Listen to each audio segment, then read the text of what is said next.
Porque un 40% de los embarazos en el mundo son por la mala utilización de los anticonceptivos y también, según las estadísticas, aquí en Chile, el 20% de los jóvenes ha vivido un embarazo no planificado.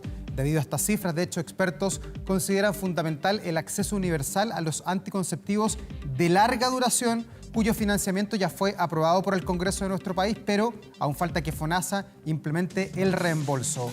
Queremos profundizar en este tema y para eso nos acompaña la ginecóloga infanto-juvenil de la Clínica Santa María, Andrea von Hoviling, además directora de Ginecólogas Chile y miembro de la Sociedad Chilena de Obstetricia y Ginecología. Doctora, bienvenida. Hola, doctora, muy bienvenida. Esta es una buena noticia para las mujeres, para poder planificar, para no tener embarazos no deseados, pero quiero partir estrictamente por lo médico, porque estamos hablando aquí de coberturas para anticonceptivos de larga duración. ¿Cuáles son los anticonceptivos de larga duración?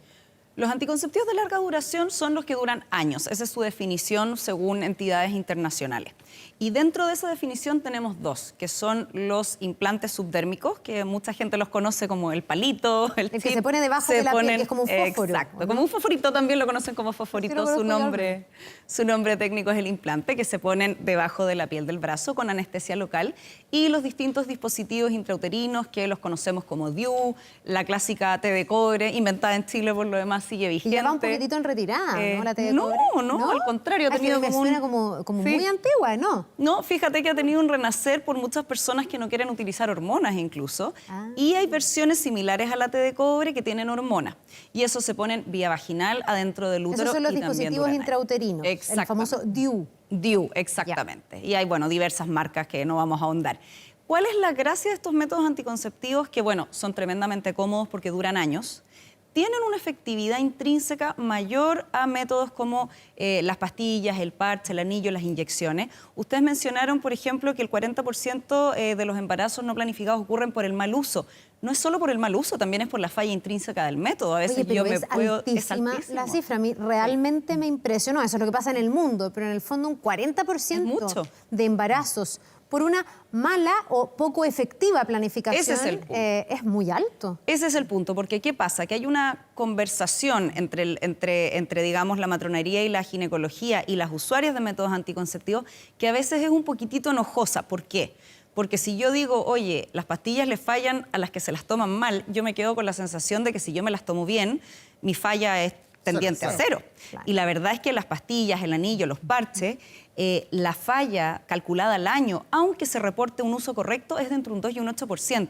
Y si eso lo llevamos a la adolescencia, que es mi principal área de dedicación, la verdad es que teniendo adolescentes que son tremendamente fértiles, y que sabemos que un embarazo se da, es un drama, digamos, de marca mayor, no solo para el adolescente, sino que para su entorno familiar. Y también empeora el pronóstico en algunos aspectos del hijo o los hijos, porque un embarazo en la adolescencia, este dato es como ya para terminar de preocuparse, un embarazo en la adolescencia es un marcador de riesgo para embarazos reiterados durante la adolescencia. Entonces, este tema hay que, por un lado, aumentar la cobertura, porque también hay chicas que se embarazan por no estar usando anticonceptivos, y eso muchas veces es por no planificar, pero otras veces es por las barreras que el mundo adulto les pone para usar anticonceptivos y utilizar métodos más fáciles y más efectivos como los de larga duración. Ya, doctora, y usted con la experiencia que tiene, ¿cuál es la proyección que hace con estos cambios, con que se asegura ahora el financiamiento, que ojalá muy pronto FONASA pueda codificar el acceso a estos anticonceptivos de larga duración? ¿Cómo es la realidad hoy día de una mujer chilena? ¿Tiene que tomar pastillas, va al consultorio? ¿Qué es lo que cambia? Sí, aquí quiero ser súper enfática porque esto es una patita de algo que debiera ser mucho más amplio, que es asegurar realmente un acceso universal al método que la mujer elija. Ojalá fuera los de larga duración, y de hecho se ha visto que cuando uno baja las barreras económicas y le da el conocimiento a las mujeres, tendemos a elegir muchos más métodos de larga duración. Que es mucho más cómodo, además. Además es mucho más cómodo, más seguro y a la larga más barato. Ya vamos a hablar de eso. Sí, por favor. Aproximadamente el 75% de las usuarias de anticoncepción se atienden en los consultorios, y ahí quiero ser súper enfática, son gratuitos y son de excelente calidad. El tema es la espera. El tema es, voy a tomar hora y me dicen, hay hora en 3 meses más, entre medio perfectamente puede haber un embarazo, o bien pasa mucho en la adolescencia, el consultorio, el CEFAM no es un espacio amigable. Porque ¿Y no te tal lo dan vez... para el año entero tampoco? No, sí lo dan, si la cobertura es perfecta, el punto es el acceso. A veces No, y para el adolescente a veces le da vergüenza, Ese a veces es el no punto. quiere que le pregunten por su vida sexual. No, y a prefiere que es un ámbito veces, privado, ¿no? recordemos que aquí los CEFAM están sectorizados, lo que es muy bueno, pero también implica que si yo tengo 17 años, voy a ir a tomar hora con la misma matrona que atiende a mi mamá, a mi vecina, tal vez me voy a encontrar con mi suegra. Entonces, muchas adolescentes no van porque van a ser de alguna manera expuestas. Entonces está el tema de la espera y de que muchos consultorios no tienen el espacio amigable, que es un horario específico para adolescentes, que esa es una de las cosas que queremos que aumente. También aumento de dotación de matrones y matronas, porque es un estamento en el que estamos cortos. Para las mujeres que deciden, o parejas, porque esto se puede dar en las dos condiciones, que por el motivo que sea, son FONASA pero se quieren atender de manera particular, o personas con cobertura ISAPRE, la cobertura es nula en anticonceptivo. Y en cuanto a los costos, un dispositivo intrauterino, la T de cobre vale alrededor de 30.000 pesos. Los que tienen hormonas, si yo voy a la farmacia, cuesta aproximadamente 220.000 pesos. En otros lugares está más barato. La ley Senabast hizo que haya acceso también por menor costo. Y además tengo que pagar el costo de inserción. El implante subdérmico también está alrededor de 220 en farmacia, en otros lugares un poco más barato. Un gasto de bolsillo alto. Ese es el tema. Y si tú, como adulta, haces el cálculo que esto dura 4 años, 5 años, 8 años, 10 años, efectivamente la inversión es muy buena. Pero si estamos hablando de un adolescente o de una adulta joven, a veces incluso con una pareja, pedirle que entre los dos, vamos sumando, lleguen a 300.000 pesos de un gasto de una vez, la verdad es que muchas veces es imposible. Entonces, si vemos que por la ley Senabast los dispositivos intrauterinos y los implantes están costando en las farmacias adheridas, que no son todas, aproximadamente 75-80.000 pesos, que con esta aprobación del presupuesto podría reembolsarse más o menos la mitad, y lo que también queremos es que el procedimiento mismo de inserción del anticonceptivo también baje, podríamos estar, nuestros cálculos muy preliminares y optimistas, porque no sabemos para cuándo va a estar, alrededor de 60-70.000, que evidentemente es un ¿Cuánto dura, doctora? Porque estábamos leyendo, yo me estaba interiorizando el tema, y algunos que duran, no sé, un par de semanas, otros duran años, como usted decía. No, estos duran todos años. Sí. ¿Cuántos años? Los implantes disponibles en Chile, hay uno que dura 4 años, otro que dura 5 años. ¿Y eso no es doloroso para implantarlo, nada de ese tipo de cosas? Se hace con anestesia local, así que es lo mismo que ir al dentista. Y es lo mismo absolutamente que ir al reversible, ¿no? Porque ahí también el uso de anticonceptivo siempre genera la inquietud de, bueno, y si algún día sí quiero ser mamá, sí queremos tener familia, pucha, y nos va a costar porque hemos tomado tanto tiempo pastillas, o hemos tenido este implante, o hemos tenido la T o el dispositivo intrauterino. Esa es una preocupación muy habitual de las mamás cuando las acompañan, que ojalá todas las adolescentes pudieran ser acompañadas por sus adultos de referencia. Las adolescentes en general están pensando en no embarazarse. Claro, nadie está pensando su en tener entorno hijos. está pensando Hoy día en menos esto. que antes, además. Sí, pero es una pregunta súper interesante, y ahí hacer dos alcances. Uno, tú para sacar un anticonceptivo en general al mercado, la OMS y las entidades pertinentes te exigen que tú demuestres que es reversible. Esto es así de importante a nivel ético. Por lo tanto, todos los anticonceptivos, todos, sin excepción, que están en el mercado actualmente, está aprobada su reversibilidad, menos la cirugía para esterilizarse, obviamente. No, claro. Pero hay una letra chica, y es que lamentablemente hemos visto una tendencia, sobre todo en personas jóvenes, que cuando usan anticonceptivos altamente efectivos, no usan preservativo.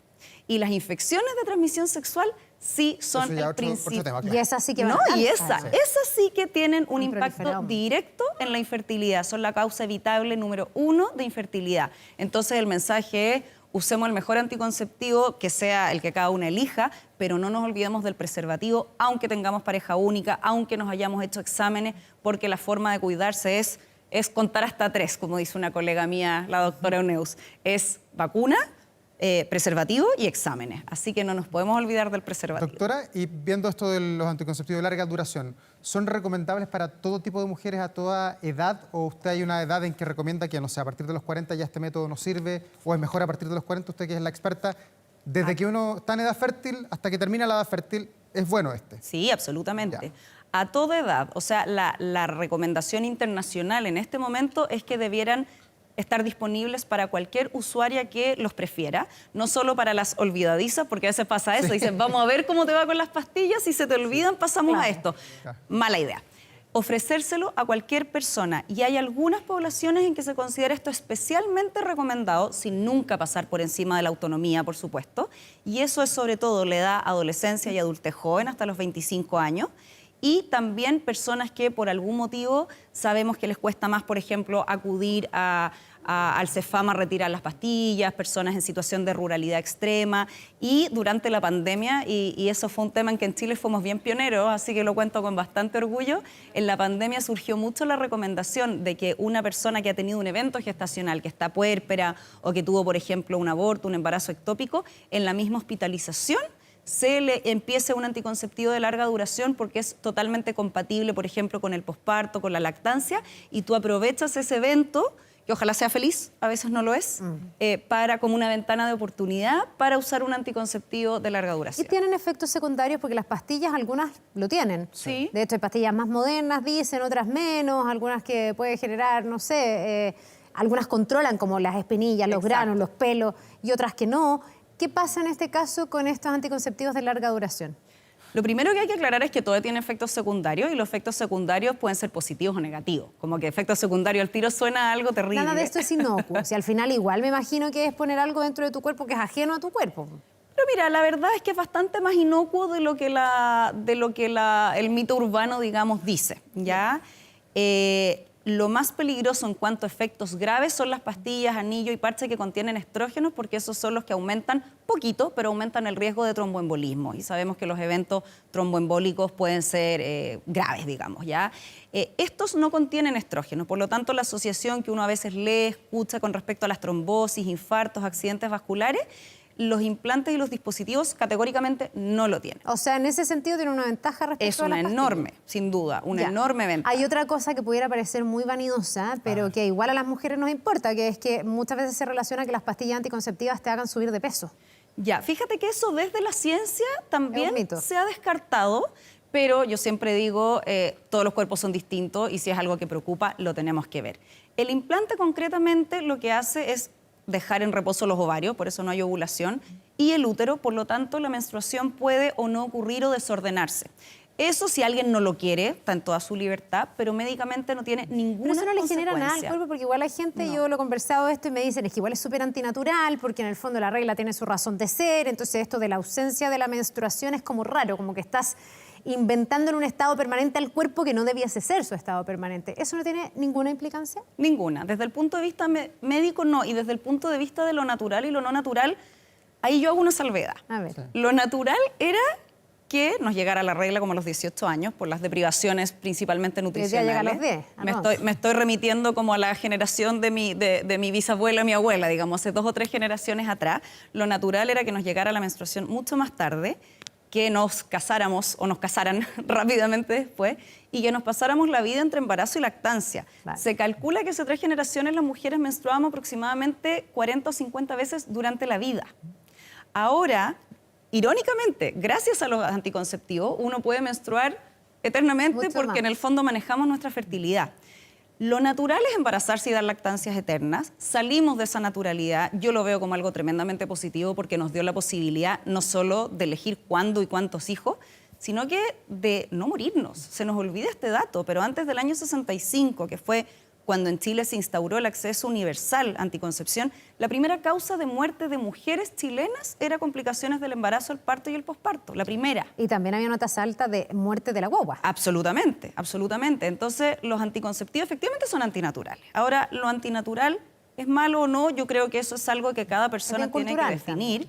Y ahí yo creo que hay que ser súper abierta a escuchar como profesional lo que quiere cada usuaria, porque si alguien me dice, para mí es fundamental menstruar, perfecto, busquemos una alternativa en que vayas a menstruar, pero no porque sea más natural o menos natural, sino porque es genuinamente tu preferencia. Claro. Los dispositivos intrauterinos depende. La T de cobre, que en realidad es de plástico, tiene cobre, todavía le decimos T de cobre, pero es de plástico, mantiene los ciclos, mantiene la ovulación y mantiene la menstruación. Uno siempre procura escuchar, perdón ahora, pero es que este tema no te quiero Voy a sacar los palillos. No te quiero Es muy femenino este tema, es cierto. Algo, pero que no es un tema importante porque lo conversamos mucho entre las mujeres, entonces me imagino que lo han conversado menos contigo, pero uno escuchaba, no sé, pues mamás, abuelas, que te decían que igual habían tenido incomodidades con la T de cobre, que había había sido difícil sacarla. Hoy día es amigable la té de cobre, que ya entiendo que ha evolucionado también, no debe ser la misma de las generaciones. Es muy similar. Y aprovecho, como te digo, de reconocer al doctor Zipper, que fue el que la inventó. Es chileno, debería haberse ganado el Nobel de Medicina, no lo dan póstumo y falleció hace aproximadamente 20 años. Pero es un excelente anticonceptivo, muy bien tolerado, muy barato. Ese es de bloqueo. Lo que hace es impedir el proceso de capacitación de los espermatozoides. Los espermatozoides, cuando se emiten en el eyaculado, no están aptos para fertilizar, tienen que pasar un proceso de capacitación. Y la té de cobre hace un ambiente inhóspito que lo que hace es que no se capaciten. Entonces, es un excelente método anticonceptivo para quienes, por salud o por convicción, no quieren usar hormona, y es mucho más efectivo que usar, por ejemplo, solamente preservativo o contar los días, que son las otras alternativas libres de hormona. ¿Qué es lo que pasa? Si bien el anticonceptivo sigue siendo muy similar, ahora tenemos más herramientas. Por ejemplo, la ecografía. Si bien no es fundamental una ecografía antes de poner un dispositivo, es una herramienta que te permite descartar que haya malformaciones, que el útero, la gran mayoría de las veces así es, tenga un tamaño que permita alojar el dispositivo. Entonces, efectivamente... Antes se hacía más a ciegas. Exacto. Entonces, cuando tú escuchas que efectivamente nacían más guaguas con la té en la mano, esa es una historia que todos hemos escuchado alguna vez. También tenía que ver con que había menos control. Las tasas de falla de la té actualmente son menos del 2% y la mayoría de los trabajos muestra que es menos de un 1% ampliamente, digamos. Y esto que se escucha de que puede dar infecciones, de que causa infertilidad, de que puede haber lesiones al momento de poner el dispositivo, ocurre en menos de 1 de cada 1000 de los casos. Así que es muy segura. Doctora, lo último, a propósito de la té de cobre que usted nos ilustraba sobre ese tema, ¿se puede tener dos sistemas anticonceptivos, a la té de cobre y estos de larga duración? ¿O es uno o el otro?